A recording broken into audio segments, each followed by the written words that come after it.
Bakunzi b'urubuga BF mu nkunde ndabaramutse ngenda bahikaze mu kiganiro cacu cuno mugoroba wuno musi w'igenekerezo rya 11 kwezi kwa kane umwaka 2025. No musi nje tuyage kuri kino kintu iyi ntambara yo muri Kongo bisa nkaho abantu bariko barayikurikirana yabananiye, donc batariko barumva yiri kirava ni yiri kiraje. Ibi umusesango za kudufasha kugira ngo atubwire byinshi bijanye nino ntambara.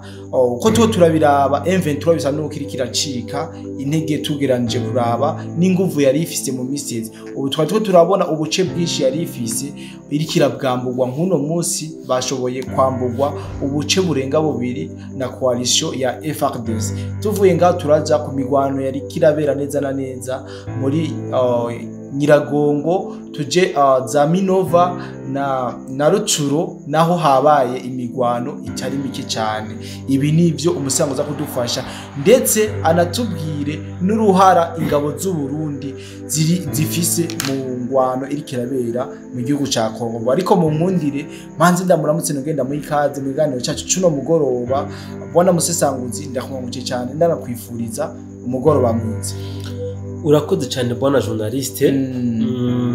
Ndakiriye ikaze umpaye kandi nawe ndakora mukije. Asante sana. Reka ndamutse n'abadukurikiranye nabo nyene ndabaha ikaze muri kino kiganiro.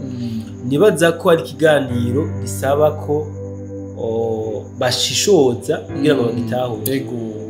Turaja kuvuga ku migwano yabaye nivyo, ariko aho nshaka gushira ingufu cyane muri kino kiganiro nukwerekana uburyo ino migwano iri kiragwanwamwo.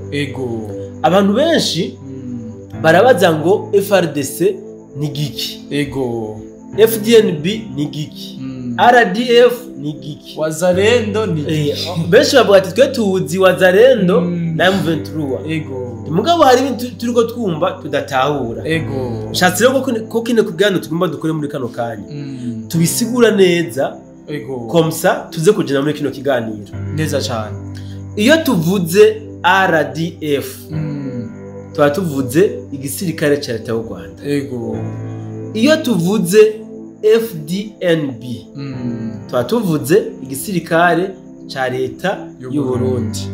Iyo tuvuze FARDC tuba tuvuze igisirikare cya leta y'u Rwanda nako cya leta ya Kongo. Rakoze abantu benshi murazi Wazalendo, abantu benshi murazi M23. Natwigwaneho murayizi. Rero iyi ntambara yatanguye havugwa yuko M23 ariyo iriko irahangana na FARDC. Intambara ikitangwa ariko byavugwa yarimwo amanyegezwa menshi. Uko yagendera kura niko hagenda hinjiramwo ayandi mazina y'abariko baragwana. Irindi zina ryinjiyemwo imbere y'ayandi ni FDNB, ingabo za leta y'u Burundi. Uko iminsi yicuma hiyongeramwo aba Wazalendo, mu nyuma haza kwiyongeramwo RDF. Mugabo kwabaye kutamenya kw'abantu, kuko intambara abayitanguje naba RDF bataka FARDC. Kuko RDF yiyambitse ishusho yico bise M23 kugira ngo ntibimenyekane imbere y'igihe yuko RDF ariyo iriko irataka igihugu ca Kongo. Ivyo niko biri. Bwana journaliste, rero ahantu ngomba gushika ni hehe? Ingabo za leta y'u Burundi muri iyi migwano iriko irabera muri Kongo ntiziriko ziravugwa cyane. Ibitangazamakuru byinshi ntibiriko biravuga ingabo za leta y'u Burundi FDNB. Ukaba nkako natwe ibikorwa byinshi biriko birakorwa na FDNB tuvuga yuko byakozwe n'aba Wazalendo cyane. Aha rero niho ngomba kuririra. Intambara igisutama igitangurira muri za Masisi bagiye birukana nk'intozo FARDC. Babishiramo uruhara nabo kuko bari baguzwe. Basanga abandi bariko baragwa ku rugamba. Barabasunika gushika muri Sud Kivu. muri Sud Kivu hatanguye kubonekana neza na neza ingabo za leta y'u Burundi igihe bivuzwe yuko M23 igomba gusatira igisagara ca Bukavu. Naho twatangiye kumva ingabo z'u Burundi ziriko ziramerera nabi aba M23 muri za Karehe muri bujya buce niho twatangiye za Kavumu twatangiye kumva ingabo z'u Burundi mu nyuma nazo kubw'itegeko zahawe ziratanga ibirindiro byari nuko zirava mu birindiro zari zirimwo zicaziza kugira urukuta hano muri plaine ya Rusizi. Bona journaliste hari ikintu ngomba kuvuga hano hantu nshaka ko abantu badukurikiranye batahura. Uyu munsi intambara iriko iraba muri Kongo. Ndavuga intambara yo hasi. Infanteri. Ibice 90% iriko iragwanwa na FDNB. Ingabo z'u Burundi. Ni ingabo za leta y'u Burundi ziriko ziragwana intambara yo muri Kongo ibice 90%. Ibi ndabisobanura. Aba wazarendo sindabashize inyuma barimwo na FRDC sindabashize inyuma irimwo. Ariko 10 bisigaye. Ibyo bice 10 bifise FRDC n'aba wazarendo. Ibi ndabisobanura. Nukuvuga FRDC kabisa iriko iragwana intambara zo hejuru.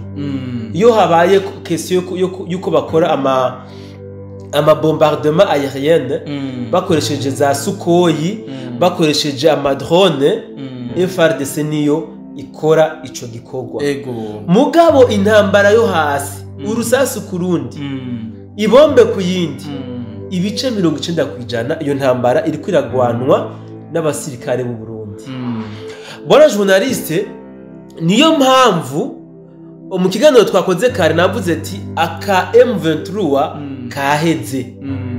Igikombe cyabo bisa nkaho cuzuye kigomba giseseke. Kirasese. Kabisa kigomba giseseke basigaranya kantu ide kugira ngo badenduke. Utigute. FDNB yarakoze amateka atigeze amenyekana aha mu gihugu ca Kongo. Bwana journaliste, abantu tuzi yuko bazibiye gusa kugira ngo M23 ntiyinjire mu gisagara ca Uvira. Mugabo hariho nama offensive menshi yakozwe na FDNB. Reka ndaguha akarorero. Muri iyi ntambara iriko irabera Nyangezi. Ndavuga Nyangezi 1 aho byavuzwe ko abawazarendo bayifashe. Ijya ntambara yari kiragwanwa n'aba FDNB.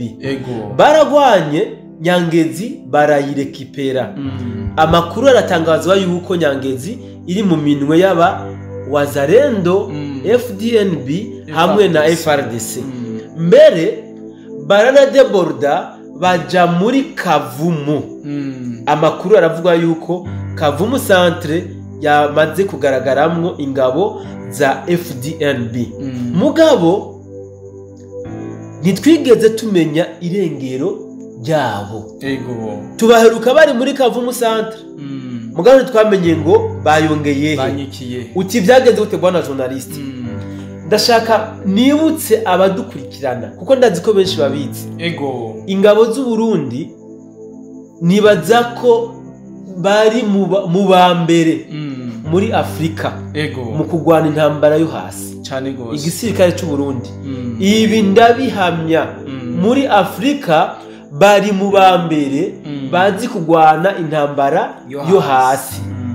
Haba ku buhinga bwabo, haba ku butasi bwabo, haba no mu kurinda bafise. Ingabo z'u Burundi kabisa ziramanika idrapo muri Afrika. Uti rero ndabivuze kubera iki? Bamaze gushika Kavumu centre. Barabonye yuko bakoze erere badashobora gufata Kavumu badafise Karehe. Nukuvuga hejuru yabo. Exactement. Bari gufata Kavumu. Mugabo kubera Karehe yari kirimwe bari mu 23 ntibari kuyiragamamwo. Baca bakora ama strategy yabo batangura ama operation bucece yo komora umu M23 muri Karehe. Ego. Izo operation zarabaye aho mu ndwi iheze, iyi ndwi turiko turaheza batanguye ama operation aremereye. Ni ukuvuga bakoze ama operation yo mwibanga muri short terme bucece, aho bagiye barakondagura umwansi wabo RDF na M23 bari muri Karehe. Ego. Mu buce bwose baramukondagura baramumara amanyama. Ego. Baca rero batangura ama operation yeruye yabereye akanya kamwe ku buryo mu minsi 3 gusa bigaruriye ubuce 15. Ego. Ndavuga FDNB. Ubuce 15. Ubuce 15 mu minsi 3 kabisa. Utikwereke amasaha 72. Neza cyane. Utikwereke mvuze FDNB navuze aba wazarende cyane gose. Nari bo twumva bari imbere ku mirongo. Mbwira ama video waronse yo muri Karehe wewe ya ma operation yabaye. Nta nimwe. Usibye wa mu M23 wenyene bafashe mpiri yafashwe n'abawazarendo ndavyemeza. Yafashwe n'abawazarendo baca gufata ka video nawe ka video gatoya baca bati tugende. Hari indi video wabonye y'umu M23 yafashwe mpiri? Nta nimwe. Mugaba amakuru dufise aremeza ko ingabo zishika 400 za M23 zafashwe mpiri muri Karehe. Ego. Mu ma operation yabaye muri bujya 15 bafashe muri 3. Amakuru fise aremeza ko ingabo 400 zafashwe mpiri. Ego. Nukuvuga gufatwa mpiri hari abafatirwa ku rugamba. Ego. Hariho nabirometa. Umuriro warababanye mwinshi bavuga baramanika inkoho barishikana. Abasirikare bashika 400 ba M23 na RDF. Izo video harizo mwabonye? Nazo twabonye. Ico ni cyemeza ca mbere yuko izijya operation zakozwe na FDNB. Ikindi ca kabiri, ama video canke amafoto y'abapfuye muri Karehe hariyo bigeze mubona? Nta nimwe. Usibye ifoto imwe gusa yejo imwe yabonekanye y'uwaguye muri Mudaka. Ego. Hari yindi yabonekanye? Niziriko ziraboneka. None wosigurira gute ko hoba intambara ku buryo bigarurira ubuce 15 ntihaboneke n'ibiziga na bibiri? Oya, iyo ntambara bariya birasi tuvuga yuko bagira ubwoba bagaca biruka. Bwana journaliste nuwo kwiruka bo murasa mu mugongo. Turafise amafoto y'abenegihugu twarashize ku mbuga ejo bahitanywe n'amabar perdi abenegihugu jodi bien. Ego. Mugabo nta foto y'umu M23 twashize ku rubuga. Nta nimwe tunafise aho. Nta nimwe tunafise. Nitwibeshe ntazo dufise. Abantu barazidusabye turazibu. Ntazo dufise, nta nizo tworonka. Kuko aba FDNB barazi ibyo bakora. Ego. Ntabwo bakora ibintu ngo biyerekane. Ibikorwa nibyo bivuga. Ego. Bakoze operation mu minsi 3 yatumye n'itangazamakuru ryo mu gihugu cyo Rwanda gihindukiza bavuga bati nukuri turemeye ubuce bo bavuga ubuce 8. Ego. Ubuce 8 bwafashwe barabugabanya mugana bari mu murongo. Ikindi rero kinahambaye FDNB yakoze operation mu minsi 3. Ego. Iteye ubwoba ku buryo yatumye M23 isohora itangazo risa nko gusaba ikigongwe cyane gose. Burya rya tangazo ni gusaba ikigongwe. Nuko abantu benshi batabitahura. Uti no gusaba ikigongwe gute? Bo bavuga ngo mu gihe twe twatanze imisi y'agahengwe kugira ngo turabe ko ibiganiro byo mu mahoro ngo batugwije ko ibitero. Bwana journaliste ayo masezerano yo gutanga agahengwe harayo bigeze ubona wewe? Nta nayo twumvise. Nta nayo twumvise. Tujumva ko M23 gusa. Ego. Twatangiye kuvyumva igihe batangiye kumva umwokera muri Warikare. Ngo batanze ngo habaye amasezerano y'agahengwe. Ariko mu minsi 2 twasubiye kubabona muri Warikare. Neza cyane. Ako gahengwe kare gaheze? Wapi? None ko bace basohora ejo itariki 10 ngo gahengwe twatanze ngo FRDC nabo bari kumwe ntibakubahirije. Ni kubera operation yakozwe na FDNB. Nukuvuga barahahamutse abasesereje bivanye n'ingabo batakaje ku rugamba barahamutse n'ingabo zabo zafashwa mpiri bahitamo gutanga itangazo risa nko gusaba ikigongo. Iki rero bwana journaliste ni igikorwa novuga citeka cyakozwe na FDNB. Ikindi kintu ngomba kuva kuri FDNB rero bwana journaliste, ibi bikorwa bariko barakorera muri Kongo ni bikorwa novuga bari kuba barataye iyo bibindi bisirikare bari kuba baritaye iwabo cyane gose. Ukigute batanguye kugambanirwa nabo bagiye gufasha. Aho nuratahura ndabitahura cyane, bagiye gufasha FARDC itanguye kugambana mugabo abarundi kubera ko ari inshigwa rimenetse kabisa baciye bakora iki? FARDC baciye bagabura kabisa. FARDC tuvire ku mafront kabisa, aho tuzuba twafashe tuzuha batereka. Mwebwe tubahebeye operation aérienne yonyene, hasi ni mutwirekere twebwe tuzamenye ibyo twikorera kabisa. Aba wazarendo rero kubera ko ari abana b'igihugu ari initiative bihaye, mwebwe ntaco twe dukoze amateka muzoza mwebwe mufata ama microphone muboneke, nta probleme mufata ama video sisi wazarendo vitu viko hivi kabisa, urabibona. Iyi rero ni kintu gihambaye ingabo z'u Burundi zakoze bucece, zakoze bukebuke kandi mwibanga ntangere. Utiravye gute bwana journaliste kuri kano kanya? Twavuze yuko uyu munsi hari ubundi buce bubiri bigaru nako butatu bwambuwe aba M23 cyane gose. Nukuvuga Kavumu uyu mwanya iri mu minwe ya FDNB, ingabo z'u Burundi. Ikibuga c'indege nubwo abariko baragaragara cyane ari aba wazarendo, Kavumu iri mu minwe ya FDNB. Nyangezi iri mu minwe ya FDNB 5-5. Nubwo hariko haragaragara ama video y'aba wazarendo, Nyangezi iri mu minwe ya FDNB. Ikindi kintu batazi mu misozi ya Minembwe hari mu minwe ya FDNB. Même si batarashika mu Minembwe centre, mugabo mu misozi ya Minembwe hari mu minwe ya FDNB. Bivuze ngo rero Sud Kivu yose, ndavuga Sud Kivu naguciriyemwo wotubwira Karehe nayo ngene vyifashe narijya habayemwe imigwano myinshi. Karehe ndahashika ni muri Nord Kivu, ngomba nce ndahashika mu kanya kabisa. Nukuvuga Sud Kivu 90% iza iri mu minwe ya coalition ya FARDC, Wazarendo na FDNB.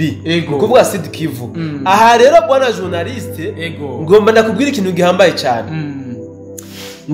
ikintu gihambaye cyane, n'abadukurikirana baza kucumva. Mumbabarire ndavuze umwanya muremure, ndazi ko mudakunda, mbabarira gato mpeze tugicire ngaha tubahe indi ndakumva, ariko mbabarira gato mpeze hano muri Sud Kivu. Burya aba M23 n'aba RDF basigaranye inzira zibiri gusa kabisa. Iyihe niyi? Basigaranye inzira zibiri gusa. Ntibikunda ko baja muri Nord. Baramaze kuzibiri barabara ya RN2 barishafunga kabisa, barafunze kabisa, barafunze. Nukuvuga basigaranye ubu hantu bari muri Bukavu ndani nibo bahari, nibo bakontrola. Mugabo inzira basigaranye zo gusohoka nizike cyane, nizibiri gusa. Uti nizihe bwana journaliste? Nuko basohoka baja mu gihugu cy'u Rwanda honyene kwa Kagame honyene, naho baciye kuri Rusizi 1 na Rusizi 2 kabisa. Hariho nca mvuga ati bimwe Tshisekedi yavuga nibyo bigomba bibi. Uti gute? FDNB igihe twababurira irengero bamaze gushika Kavumu centre, baciye bakoresha strategy kugira ngo bambura ubuce bwose buzengurutse Bukavu. Apana Kavumu gusa, Kavumu kuyifata ni gufata Karehe. Karehe barayifashe, Kavumu nta migwano yahabaye, baba bazunguruke rero hose bari ko umva Kavumu nta migwano yahabaye. M23 bonyene barisohoye. Barisohoye kandi bitwara bivuze. FARDC yo yisohoye M23 yisohoye. No. Ahubwo M23 yari yinjije. No. M23 na RDF barisohoye muri Kavumu. Ego, ubu. Nivyo ndiko ndavuga arava. No, ndiko mvuga ubu. Ego. Barisohoye muri Kavumu kuko bamaze kubona ko badafise Karehe. Ego. Nta Kavumu bafise. Bavuga ati mitwe ngaha bara. Babonye bati aha nitwagira resistance baratumesa kabisa. Reka twisohore. Baca barasohoka. Nukuvuga rero inzira basigaranye ni kusubira mu Rwanda. Ego. Baciye muri Rusizi 1 canke Rusizi 2. President Tshisekedi nawe yavuze gute? Aho bazoca hose. Ego. Tuzobaherekeza. Tuzobakurikira. Tubaririmbira. Neza cyane gose. Hama ibi bica byerekana yuko Abanyamerika burya ntibahubuka. Nta kintu bakora bahubutse. Nta na kimwe. Mu kwa mbere k'uyu mwaka turimwo niho basavye umuntu wese afise ubwene gihugu wa Amerika ari mu gihugu cy'u Rwanda yirinde kuja ku mupaka igihugu cy'u Rwanda gihana n'u Burundi canke gihana na Kongo. Nabone barikanze. Aya n'amajambo akomeye cyane rero bari bavuze. Barabona yuko fin de fin ku mipaka haza kubaba. Kuko nibasohokana Rusizi 1 canke 2 aba Wazalendo, FDNB, FRDC barabaherekeza kabisa. Yani bahakikishe yuko basohotse kabisa. Haro bora journalist urumva yuko ibintu bitariko biroroha. Tuje rero muri Nord. Nukuvuga wana musasaguzi ikiganiro cyabaye kirekire nkundiye dukundiye mu kindi kiganiro mugarika ndamushimire cyane muga abantu bacu ntitubahevye tweko turababwira just akamaro canke ibikorwa by'ingabo z'u Burundi ziriko zirakora mu gihugu cya Kongo. Byinshi wabivuze ariko sindamutromvye cyane tuhuriye mu kindi kiganiro. Ndazi yuko mu mukunda ndazi yuko ntagiye turajogira ngo tubahe kingana bwana musasaguzi. Ndagushimiye cyane. Nakoze cyane bwana journalist nubwo unciriyemmo reka nike abantu badukurikiranye ndizeye ko ntacize gukora ikindi kiganiro duheze kino twari twatanguye kabisa. Tubereke n'imigwano yabereye za Nyiragongo za Minova n'ahandi. Ego bwana musasanguzi asante sana bwana shinganaye bwana bafasoni mudukurira ku rubuga rwa IBF nizere yukaniro cyabaryohe. Hari abantu benshi bari badusavye ivy'ingabo z'igihugu ziko zirakora. Musanguzi yagerageje kubiduha byose abenshi bavyakiriye. Hari ibibanza byinshi byitirirwa Wazalendo ariko byafashwe na FDNB. Ingabo byose abawazalendo kibanza na kimwe na hamwe bigeze bigarurira naba FDNB baja kuri front kabisa. Ibi ndabifite ibyemezo kabisa. Ndabasezeye tukongera guhura mu kindi kiganiro. Ndanabifuriza ijoro ryiza byinshi ko bamaze kuryama cyangwa bashitse mu mihana yabo. Hari ikindi kiganiro moto tugiye tubashiremwo ikiganiro cy'amakuru karavugwa ku mirongo y'urugamba. Bye bye.